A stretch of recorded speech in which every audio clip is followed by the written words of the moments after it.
ازيكم يا جماعة؟ كالعادة كابتن ميدو بيغير كلامه، وبعد ما قال إن لعيبة النادي الأهلي ما عندهاش أساسيات الكورة في مباراة كان استحواذ الأهلي فيها أكتر على الفريق البرازيلي.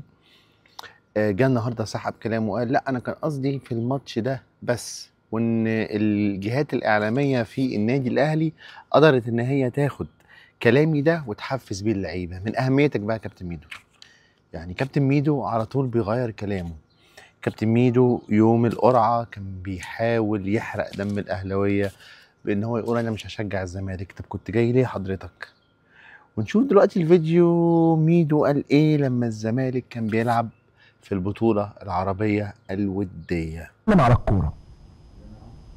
الزمالك خرج من البطوله العربيه بعد التعادل امام النصر، ولكن خرج مرفوع الراس وخرج باداء جيد جدا وخرج بمكاسب كتيره جدا من البطوله العربيه. خلي بالكم ان لغايه بالظبط، الزمالك كان مشرفنا وكان رافع راسنا وأدى أداء مشرف وطلع تالت المجموعة، بس الأهلي دلوقتي هو اللي صرف كتير وما عملش حاجة وكل الكلام اللي بيتقال. فانت حتى لو كنت وصلت كانوا هيقللوا من انجازك يا باشا، يعني مهما عملت هم هيقللوا من انجازك. واكبر مثل على ده شخصيه زي اسلام صادق. اسلام صادق دائم التفطيس في الاهلي. يعني مثلا انا فاكر كان مدرب ريال مدريد لما الاهلي لعب ريال مدريد قال انا سمعت ان الاهلي هو ريال مدريد افريقيا. طلع تاني يوم قال مفيش الكلام ده، هو ما بيكلمكش انت. قال لا يمكن الاهلي يتساوي بريال مدريد، ده بيلعب في اوروبا وده بيلعب في افريقيا. اذا كان مدرب ريال مدريد نفسه قال كده، فجاه بعديها بيوم ابراهيم فايق جاب بينيتز اللي هو كان بيدرب ريال مدريد قبل كده قال نفس الكلام. مورينيو في الاستوديو التحليلي في ماتش الاهلي والزمالك في كاس في نهائي كاس مصر في الرياض قال نفس الكلام، ان الاهلي هو ريال مدريد افريقيا. فاحنا طول الوقت لازم نعمل داون جريد عشان نرضيهم. انما بقى الاستاذ اسلام صادق هو اللي يشوفه يلاقي مكتوب على جبينه زملكاوي، ورغم ذلك هو بيحاول ينكر ده، يقول انا محايد، محايد جدا، ويقول لك ان شعبيه الاهلي والزمالك في مصر 50-50، وان شعبيه الزمالك في الدول العربيه وافريقيا اكتر. باماره ايه؟ يعني انت يا ابني لو عيل صغير بشخه هيعرف ان انت زملكاوي. نشوف أستاذ إسلام صادق قال إيه برضه على البطولة العربية اللي كان فيها نادي الزمالك. البطولة العربية بالشرف بعد التعادل مع النصر السعودي إيجابيا 1-1، والخسارة من قبل أمام الشباب السعودي بضربة جزاء غير صحيحة.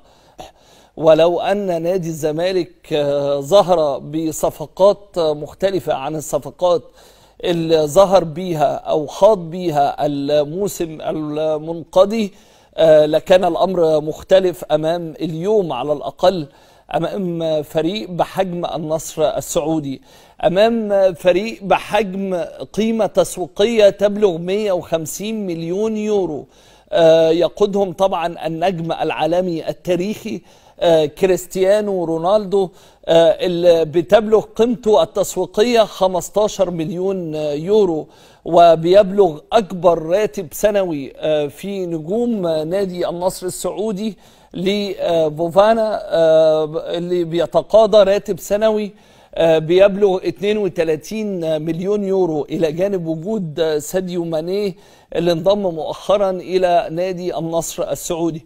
كل الناس دي وكل النجوم اللي كانت موجودة النهاردة، نادي الزمالك كان بيواجه مش فريق النصر السعودي، ولكن بيواجه منتخب، تقدر تقول منتخب العالم.